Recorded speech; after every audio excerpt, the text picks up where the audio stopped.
प्यारे बच्चों नमस्कार। हमारे स्कूल मैथमेटिक्स के यूट्यूब चैनल पर आप सभी का स्वागत है। हमने प्रश्नावली कक्षा 10 क्लास 10th के एक्सरसाइज 1 में रियल नंबर में हमने एक्सरसाइज 1.1 में हमने पढ़ा किन्हीं दो पूर्ण संख्याओं किन्हीं धनात्मक दो पूर्ण संख्याओं के बीच एचसीएफ मतलब महत्तम समापवर्तक निकालने का मेथड क्या होता है यूक्लिड विभाजन एल्गोरिथम से। अब उसी के आधार पर हम और आगे सवाल को पढ़ेंगे। प्रश्नावली 1.1 के क्वेश्चन नंबर 2 को देखेंगे कैसे लगेगा। तो क्वेश्चन नंबर 2 में कहा गया है कि कोई कहा गया है दर्शाइए कि कोई भी धनात्मक विषम पूर्णांक। अब धनात्मक विषम पूर्णांक दिया क्या गया है, वो दिया गया है, कहा गया कि 2 नंबर सवाल कहा गया कि 6 + 1 कामा या ऐसे बोला गया कि 6 + 3 या 6 + 5 के रूप का होता है, ऐसे बोला गया। जहाँ Q कोई पूर्णांक है, जहाँ Q कोई पूर्णांक है। अब आइए समझते हैं क्या है। तो माना इसमें ऐसे लिखेंगे, माना ए कोई धनात्मक पूर्णांक है, माना ए कोई धनात्मक पूर्णांक है और b बराबर 6 है। तो अब b बराबर 6 क्यों लिया गया? देखिए, जो हमको संख्याएं दी रहेंगी उसी के अकॉर्डिंग टू हम सदैव b का मान मानेंगे। अब आगे आप सवाल में कई बार पढ़ेंगे, ऐसे संख्याओं को सिद्ध करने के लिए दिया होगा, बस केवल आप b का मान, बच्चे भ्रमित होते हैं कि b का मान हम रखें क्या। तो हम देखेंगे अकॉर्डिंग टू यहाँ पे क्या है हमारे पास q के साथ, जो भी q के साथ होगा वही हम b का मान सदैव रखेंगे। लेकिन कभी कभी ऐसी हमारे साथ सिचुएशन आती है कि b के साथ जो मान होते हैं, q के साथ मान होते हैं, वो काफ़ी बड़े होते हैं, तो उनके मल्टीपल जो छोटे मान होते हैं उनको लेकर चलना पड़ता है ताकि लेंदी प्रश्न ना होने पाए, छोटा रहे, बच्चों को बेहतर ढंग से समझ में आ सके। तो आगे जब इस टाइप के सवाल आपको मिलेंगे प्रश्नावली में, तो हम आगे इस टाइप के सवाल आपको समझाएंगे। लेकिन जो आपको बोर्ड पर है, पहले इसको हम समझते हैं।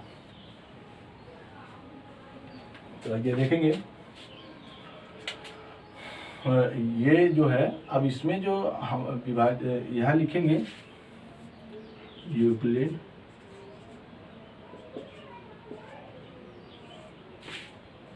विभाजन एल्गोरिथम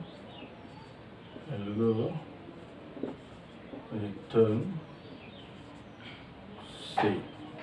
अब विभाजन एल्गोरिथम से जैसे हम विभाजन एल्गोरिथम पे आएंगे तो हमारे पास बनेगा क्या, यही मेथड है। अब a के स्थान पे तो a ही रहेगा। अब QB, जहाँ हमें b का मान 6 है और Q हो तो हम b का मान क्या रखेंगे, 6 रखेंगे। Q कुछ नहीं है तो Q ऐसे रखती है। और पर R भी हमारे पास अभी कोई जानकारी नहीं है, तो R के बारे में भी हम ऐसे रख दिए, R के बारे में क्योंकि हमें कोई जानकारी नहीं है। अच्छा, जब ही ये मेथड लागू होता है तभी बोला जाता है कि जो हमारे पास R होगा, तो R जो होगा वो 0 के बराबर व 0 से बड़ा होगा, परंतु B से छोटा होगा, परंतु B जो होगा उससे ये छोटा होगा। अब आगे बात समझने की ये है कि B का मान हमको 6 दिया गया है, तो R का मान हुआ क्या? तो R का जो मान हुआ हमारे पास 0 से बड़ा और 6 से छोटा, ये मान हमको हमारे पास आया। अब R के पॉसिबल जो मान है वो क्या क्या है, यहीं पर लिखते हैं इसको। R बराबर 0, 1, 2, 3, 4, 5। अब 6 नहीं बोल सकते क्योंकि यहाँ जैसे लगा था लेस देन इक्वल टू अब यहाँ पे हमारे पास लेस देन इक्वल टू नहीं है, केवल लेस देन है, इसलिए हम केवल यहाँ पे 6 से छोटा मान ही ले सकते हैं और उस पर हम करेंगे और हम उस पर जानेंगे कौन सा पूर्णांक हमारे पास विषम है और कौन सा पूर्णांक। इसी प्रश्न में बेटा एक तरीके और भी पूछा जा सकता था, जैसे इसमें ये भी पूछा जा सकता था, जब हमारे प्रश्न में पूछा गया है कि दर्शाइए कोई भी धनात्मक विषम पूर्णांक, ये इस और इस रूप का होता है, बस जहाँ विषम पूर्णांक है वहीं पर इस प्रश्न में बदल कर बोला जा सकता था कि कोई बताइए सम पूर्णांक, और यहाँ पे जो आपका 1 है ये इसको गायब कर देता है, यहाँ पे 2 कर, यहाँ पे केवल इतना रहने देता है, यहाँ पे 2 कर देता है, यहाँ पे 4 कर सकता था और सारे सब कुछ रूल यही रहते हैं और तब हम उसको भी इसी मेथड पर करना होता। अभी आगे हम समझाएंगे, भाई समझेंगे प्रश्न को। अब r के भिन्न भिन्न मान हम इसी मेथड पर रखेंगे। तो देखिए a का जो मान आएगा, पहले अगर r का मान इसमें 0 कर दिया जाए तो क्या होगा, 6q केवल रह जाएगा प्लस 0। अब ये आया जो आगे चल के जो बने जब वो क्या बना, केवल 6q बना ना, a बराबर 6q बना, ये एक यहाँ पे है।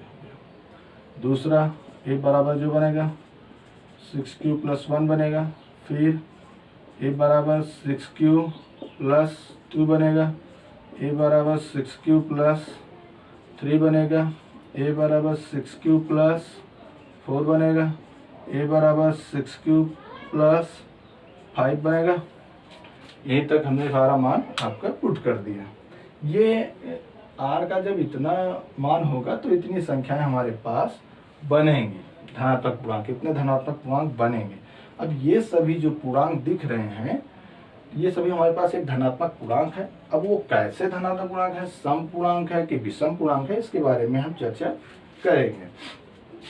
तो इसमें देखिए हम 2 कॉमन बना सकते हैं पहले इस वाले में, तो यहाँ जब 2 कॉमन बना सकते हैं तो इसको हम ऐसे लिख सकते हैं। देखिए इसको अंडरग्राउंड अब ऐसे बोलेंगे, अभी करेंगे। यहाँ 2 कॉमन बनाएंगे तो यहाँ क्या हो जाएगा, ऐसे होगा। 2 कॉमन बनाए तो अंदर में क्या बचा, 3q बचा, ऐसे लिख सकते हैं। अब इसको अंडरग्राउंड कर दिए, यहाँ 2 जिसमें 2 कॉमन हो जाएगा, इधर वाले में a बराबर जो भी पद दिए गए हैं जिसमें भी a कॉमन हो जाएगा उसको हम बोलेंगे, क्योंकि वो 2 से डिविजिबल होगा, 2 से विभाजित होगा, तो हम उनको बोल देंगे ये सम पूर्णांक है। लेकिन जो 2 से नहीं कटेगा, जिनमें 2 कॉमन नहीं बन पाएगा, उसको हम बोलेंगे कि ये एक विषम पूर्णांक है। तो यही हमको बताना था इस प्रश्न में कौन सी संख्या जो इसमें से कौन सा पूर्णांक ऐसा है कि सम पूर्णांक है, विषम पूर्णांक है, यही बताना था। तो अब इसको अगर हम देखें तो इसमें 2 कॉमन नहीं हो पाएगा, तो इसको हम लिखेंगे, अच्छा यहाँ पे लिखेंगे यह एक सम पूर्णांक है, सम पूर्णांक है क्योंकि चूंकि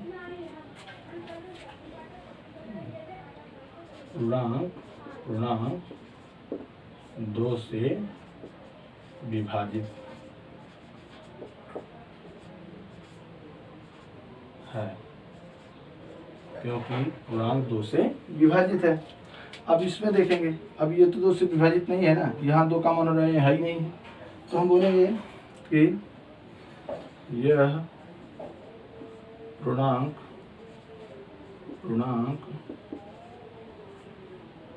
एक विषम पूर्णांक है, विषम पूर्णांक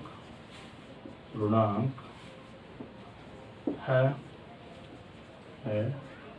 क्योंकि चूंकि यह 2 से विभाजित नहीं है, चूंकि यह 2 से विभाजित नहीं है। ठीक है, अब इसको देखेंगे, अब इसमें हम 2 कॉमन बना सकते हैं, तो अब 2 कॉमन बना सकते हैं तो इसको ऐसे लिख सकते हैं। अब यहाँ जब जैसे ही 2 कॉमन बनेगा वो उसको ऐसे लिखेंगे कि यहाँ 3q बचेगा प्लस 1 बचेगा। अब बेटा इसको अगर देखा जाए तो क्या लिख पाएंगे, एक सम पूर्णांक है, यह एक सम पूर्णांक है, यह एक सम पूर्णांक है। अब इसकी बात करें तो ये इसमें दो कॉमन यहाँ तो हुआ लेकिन यहाँ नहीं हो पाएगा, इसलिए इसको हम बोल पाएंगे कि यह एक विषम पूर्णांक है, यह एक विषम पूर्णांक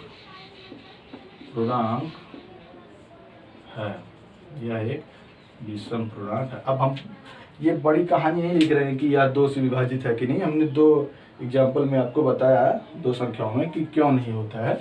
अब आगे आप इसमें जोड़ना चाहें तो उसको जोड़ सकते हैं, बस हम केवल ये बता देंगे क्या सम है क्या विषम है। अब इसमें देखिए 2 आपका कॉमन हो रहा है दोनों में, तो यहाँ हो सकता है आपका a बराबर 3q, जैसे ही हम 2 कॉमन लेंगे ये क्या बनेगा 3q प्लस 2 बनेगा।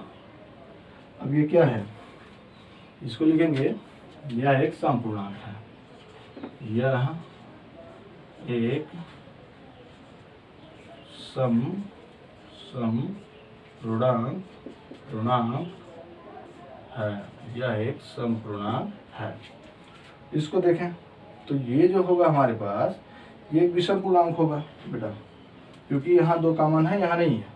लिखेंगे यह एक विषम पूर्णांक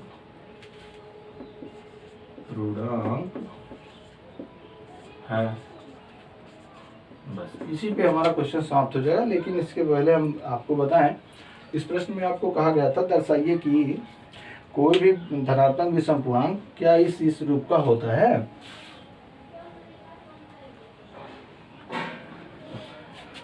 तो देखें कोई भी कहा था कोई भी विषम पूर्णांक क्या इस और इस रूप का होता है। तो देखिए क्या हमारे पास विषम पूर्णांक आया है, विषम पूर्णांक जो हमारे पास आया है ये एक आया है ना।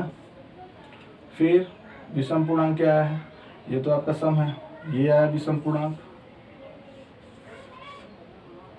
फिर विषम पूर्णांक ये आया, यही 3 आपको आंसर में मिलेंगे, ये देखिए यही तो तीनों कहा गया, ये तो लिखेंगे हाँ ये तीनों क्या हैं, लिखेंगे ऐसे हाँ संख्या 6q plus 1 6q plus 3 6q plus 5 एक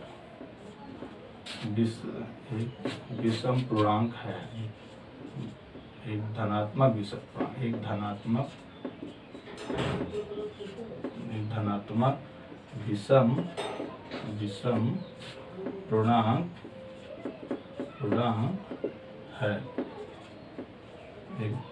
विषम पूर्णांक है। अब आगे चल, अब आप अगर कंसंट्रेट आपका रहा होगा बोर्ड पे तो विश्वास हमको है कि आपको 1.1 सारे पॉइंट समझ में क्लियर हुए होंगे।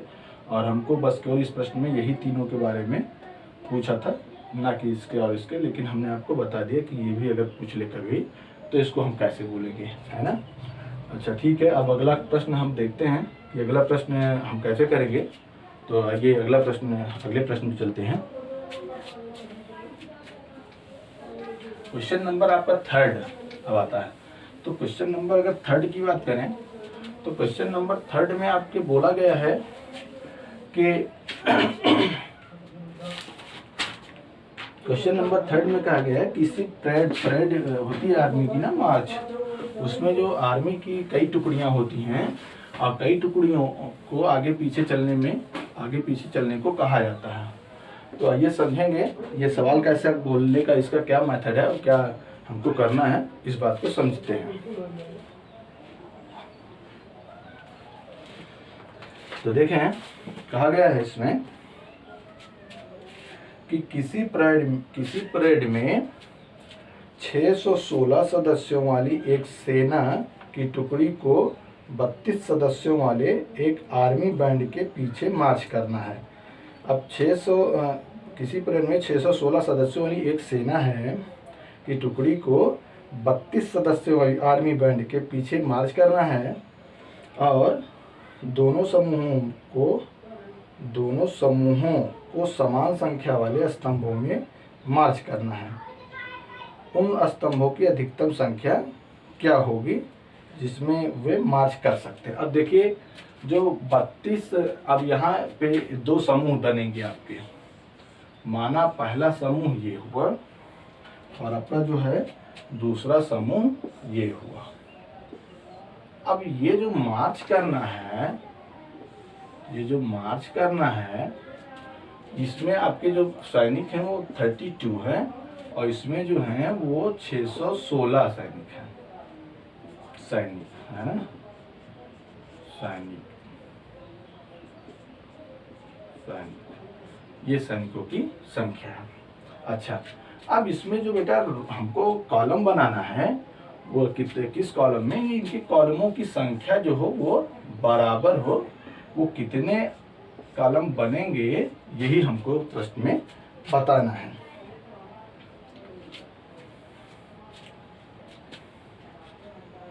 तो देखेंगे यहाँ पे हमें 2 समूह, अगर ये समूह फर्स्ट इसको माने समूह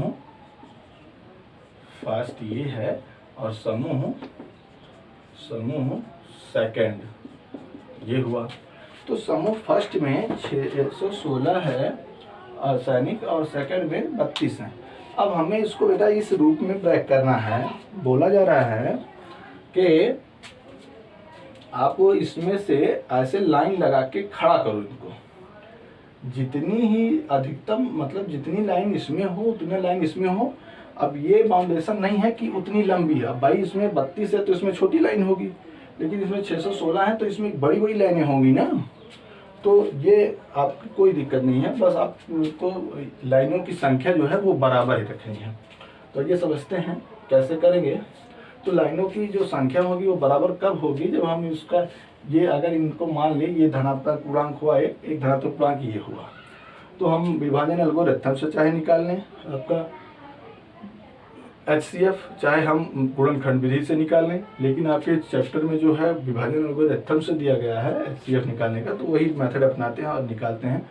जो इन दोनों संख्याओं का HCF होगा वही आपका जो होगा बोला गया अधिकतम, क्या बोला गया, उन स्तंभों की अधिकतम संख्या क्या होगी। तो उन स्तंभों की अधिकतम संख्या आ जाएगी आपके पास। आइए समझते हैं। तो हमारे पास क्या है, एक 616 है, एक 32 है। तो यहाँ से एक का जो मान लिखेंगे यूक्लिड विभाजन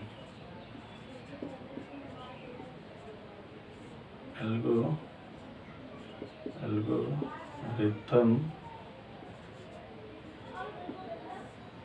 से, विभाजन एल्गोरिथम से जो हमारे पास रूल आएगा वो क्या आएगा, A बराबर QB प्लस R आएगा, ये होगा रूल। हमारे पास जो संख्याएं हैं वो क्या है, हमने इनको A मान लिया, इनको Q मान लिया। तो A जो है 616 हुआ और Q हमारे पास 32 है। अब B का मान पता करना है। तो जो B का मान पता करना हमको, तो डिवाइडेशन पर क्या अपनाते हैं। तो देखिए 32 616 इसका डिवाइड करते हैं तो ये कितनी बार, अब 61 में 32 कितनी बार जाएगा, एक बार जा सकता है, 2 बार जाएंगे तो 264 हो जाएगा। तो एक बार हुआ 32, अब 11 में से 2 गया तो 9 2 11 होता है, 9 बचा। अब यहाँ 5 हुआ, 5 में से 2 गया तो 5 में से 3 गया तो 2 बचा। अब ये 6 नोट कर लेते हैं ऐसे, और फिर 32 को 200 इतने में हम ले जाते हैं तो देखते हैं क्या कितनी बार मिल जाएगा। तो देखें अगर हम 8 बार ले जाते हैं या कितनी बार ले जाया जाए भाई, 8 बार ले जाया जाए तो देखते हैं यहाँ 8 दूनी 16 हो जाता है और हासिल एक बचता है, 8 3 24 1 25, ये 256 होता है, ये ज़्यादा कम है तो 9 बार ले जाते हैं। और 9 बार ले गए तो देखें 9 दूनी 18 और फिर 9 3 27, 27 एक 28, 288। अब ये सही है, तो 288 अब घटा मारते हैं इसका, तो 288 और 96 200, तो ये कितना बचेगा, इसमें से 8 केवल बचेगा, ये तो कट ही जाएगा, तो 8 बचा। अब रिमाइंडर हमारे पास क्या बचा, 8 बचा, तो ये कितनी बार गया, 19 बार गया, रिमाइंडर 8 बचा। अब यहाँ लिखेंगे भाजक 32 पर शेषफल नॉट इज इक्वल टू 0, इसलिए प्रक्रिया को दोहराने पर, या ऐसे लिख सकते हैं, दोबारा करने पर, प्रक्रिया को दोबारा करने पर। अच्छा, दोबारा में जो हमारे पास ये बनेगा वो ये 32 बनेगा, 32 इज इक्वल टू, यहाँ पे हमारे पास जो क्यू बनेगा वो 8 बन जाएगा। अब ये कितनी बार जाएगा, 4 बार जा सकता है, 4। अब रिमाइंडर हमारे पास 0 बच जाएगा, तो रिमाइंडर जो है 0 हो गया। बेटा इस तरीके के प्रश्न में हमको एक बात का ध्यान देना है, इस तरह का जो भी प्रश्न होगा हमको बस एक ही बात ये ध्यान देना है कि जब हम a बराबर ये लिखते हैं ना, तो हमारा ये गुणा और ये, अगर इन दोनों संख्या का गुणा कर दें और इसको जोड़ दें तो इस संख्या के बराबर सदैव होना चाहिए। अगर इन दोनों संख्याओं का गुणा और प्लस इसको जोड़कर ये संख्या नहीं आती है तो ये हमारा मेथड गलत है, सवाल गलत सदैव आंसर आएगा। तो ये आप दिमाग में जरूर रख के चलिएगा कि जो भी आप सवाल करें तो ये हमारा दोनों पद सदैव बराबर होना चाहिए, संख्याओं का गुणा करें और फिर इसको ऐड करें। देखिए यहाँ जैसे 8 32 है तो 8 चौक 32, ऐसे हमारे सारे पद मिलने चाहिए। अब यहाँ पे हम लिखेंगे भाजक 8 पर शेषफल इज इक्वल टू 0, इसलिए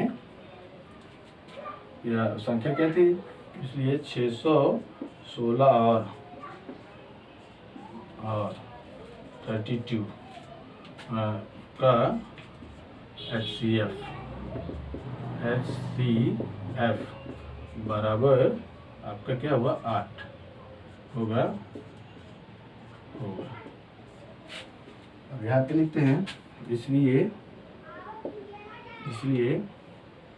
मार्च कर रहे सैनिकों मार्च कर रहे सैनिकों में स्तंभों अधिकतम स्तंभों की संख्या, अधिकतम स्तंभों की संख्या इज इक्वल टू 8 होगी। ये हमारा प्रश्न इसी पे समाप्त होता है और आगे का प्रश्न में आपको बताता हूँ। इसको नोट करें आप लोग और फिर आगे के प्रश्न हम बताते हैं।